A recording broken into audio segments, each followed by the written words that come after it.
Yo, what's up guys? It's Noah here, and in today's video, we're going to be talking through some player props I like on Prizepicks for today's NBA slate on Wednesday, May the 28th.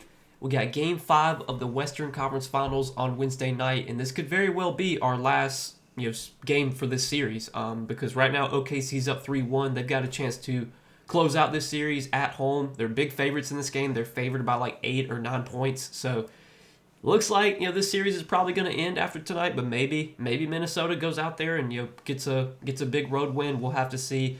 Either way, though, I've got two plays for tonight for this game on Wednesday night that we're going to break down and talk about in this video. Now, before we do get started, make sure you guys hit that like button down below if you enjoy these Prizepicks videos. Make sure to hit that subscribe button as well. And if you guys are new to the channel and if you don't have an account over on Prizepicks, be sure to go sign up. Use that promo code NOAH when you guys do sign up for Prizepicks with my promo code and place your first $5 lineup. You're going to get $50 in promo funds instantly added to your account. Easy way to build up that bankroll. Get that bankroll started to start to build it up over on Prizepicks. Again, if you don't have an account over there, use that code NOAH when you do sign up. And then I do also want to give a quick shout out to Sleeper because we do have a partnership with Sleeper as well. And you guys can go sign up for Sleeper. Use promo code NOAH when you sign up for Sleeper. You'll get your first deposit matched up to $100. So whatever you put in, Sleeper will match that up to $100. And if you guys don't know what Sleeper is, they're a DFS pick'em app. They're very similar to Prizepicks. You pick more or less on player projections. You build out your lineup. You can do up to an 8-pick lineup on Sleeper. You can mix and match sports, and you can win up to 100x your money. And one of the best reasons to play on Sleeper is that they do a lot of promotions and a lot of discounts throughout the week. They're giving out discounted player props, protected plays, payout boost, multiplier boost. So like they're giving higher payouts on certain props.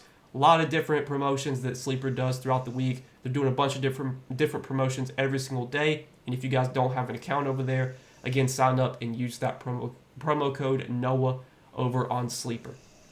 But let's go ahead and talk about some plays, guys, that I do like for this game on Wednesday night. Now, at the time I'm recording this video, I'm actually recording this video Tuesday night. I'm recording this right before the Knicks-Pacers game starts.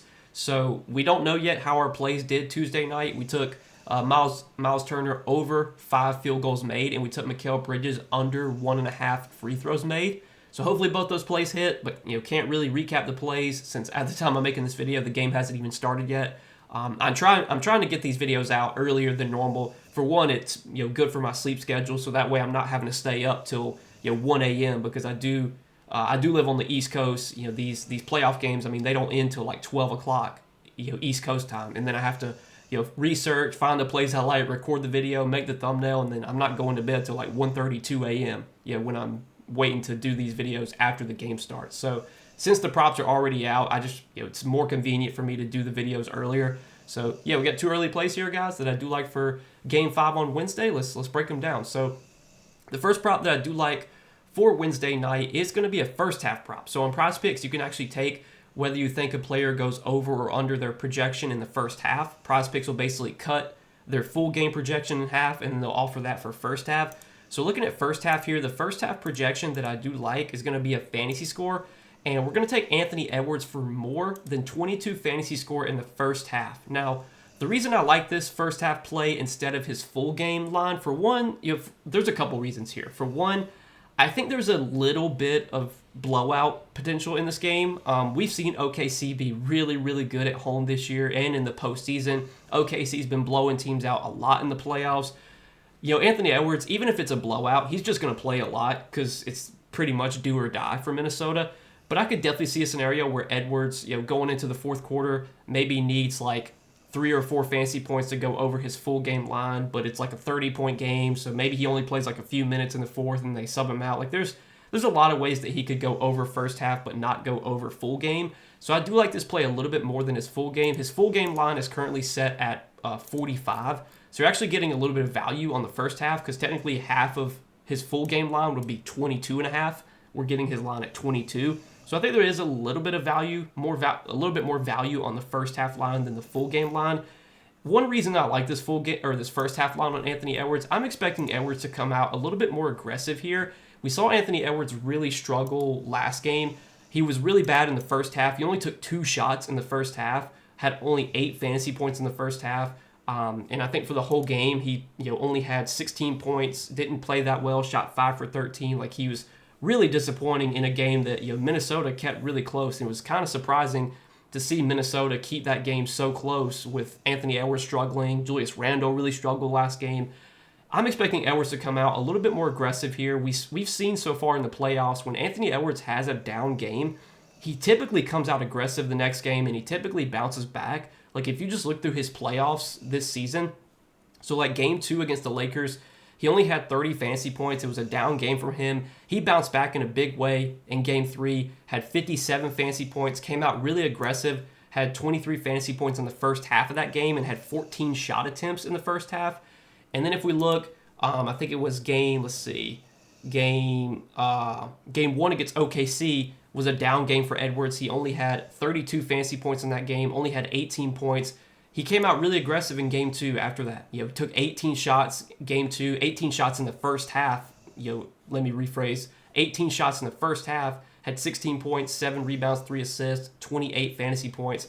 So when Edwards has struggled, he's typically come out aggressive, looking for a shot the next game. And obviously this is a must-win game for Minnesota. So like, if they're even going to have a chance in this game, you would think Anthony Edwards is going to be a big reason why.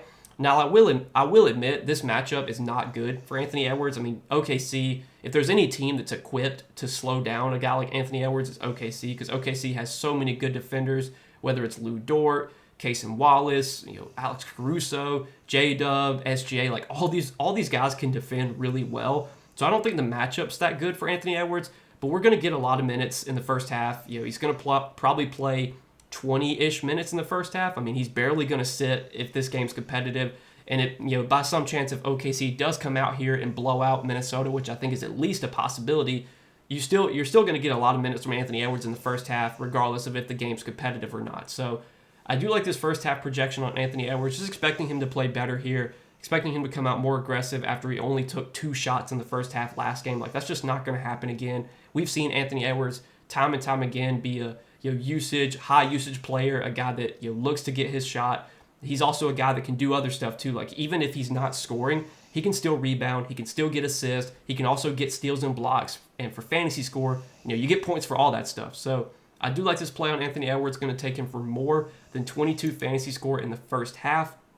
And then the other play that I like is a full game fantasy score line, and we're going to look at Chet Holmgren, 33 fantasy score, and I also like the over here. So more than 33 fantasy score on Chet Holmgren. And let's talk through this play on Holmgren and why I like this one. So Holmgren has been pretty solid so far in this series. Now, he's only over this line in 2 out of 4 games in this series, but like, if you look at the 2 games he went under, so he did go under in game 2 and played full minutes in that game, 32 minutes. Just didn't really, he scored 22 points in game 2, but didn't really do anything else. Only had 4 rebounds, only had 2 assists, had no defensive stats, which is pretty rare for Chet Holmgren, because Chet Holmgren's a guy that gets a lot of defensive stats, especially blocks. He's one of the better shot blockers in the league. Game 2 was just kind of a weird game where he was doing a lot of scoring but really wasn't doing anything else. And then game 3, that was the game that was a massive blowout where OKC just got destroyed. None of the starters played in the fourth quarter. Chet only played 22 minutes of that game. But we saw him play 33 minutes last game, was really productive, had 41.9 fantasy score. He played 32 minutes in game 2, was scoring the ball really well, just didn't really do much else. And then in game 1, he played 26 minutes that game. That game was also a blowout. That was a game that OKC won by 26. So in this series, we've really only seen Chet play full minutes 2 games, and that was game 2 and game 4. I'm expecting this game to be at least competitive enough to where Chet probably gets close to 30 minutes. And if it is competitive, like if it is within like a 10-point game, then obviously Chet could play like 33, 34 minutes. But we've really seen in this series, OKC, they're leaning into playing more small ball. We've seen Isaiah Hartenstein's minutes kind of get cut down in this series. Hartenstein, last game didn't start the second half, and I think that's now the second time in this series that they've benched Hartenstein in the second half. They're really leaning into playing more small ball, playing Chet Holmgren at center. And when Holmgren's playing his minutes at center, that should really help him from a fantasy perspective, because he's just going to get more rebounds when he's playing minutes at center. Last game he had 7 rebounds. His rebounding numbers in this series haven't been great, especially compared to what they were in the Denver series. And I think that definitely could be due to like matchup. Obviously, Minnesota, not a great rebounding matchup because Minnesota just, they rebound really well. But Chet has been getting a lot of minutes at center. They've been playing him more without Hartenstein, which should be better for his per minute production. And Chet's just a player that has shown throughout his career he can be productive when he gets minutes. I mean, this season he averaged 1.26 fantasy points per minute, which is really good. So far in the playoffs, he's still averaged 1.2 fantasy points per minute, so he's been really productive in the playoffs.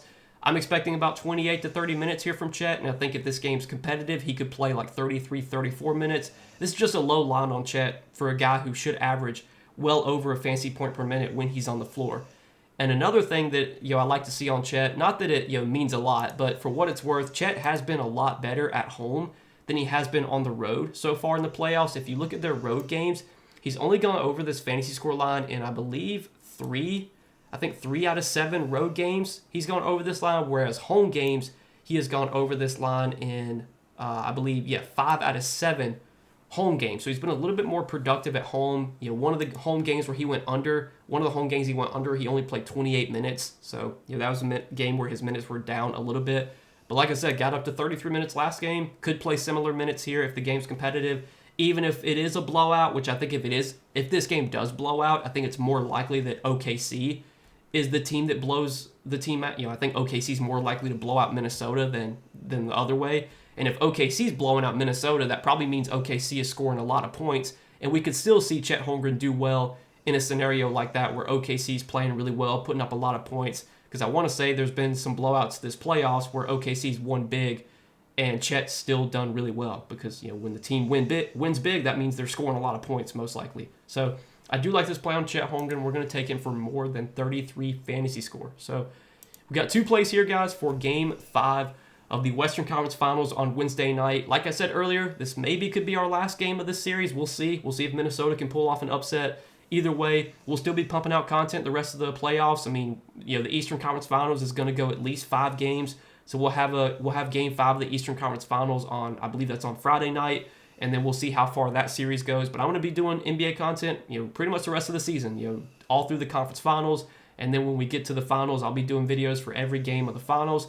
And then after NBA season ends, I'll start pumping out some MLB content, giving you guys some MLB props that I like every day. So we're going to be pumping out content all the time on this YouTube channel. Again, if you guys haven't yet, hit that subscribe button. Also, if you enjoyed this video, hit that like button.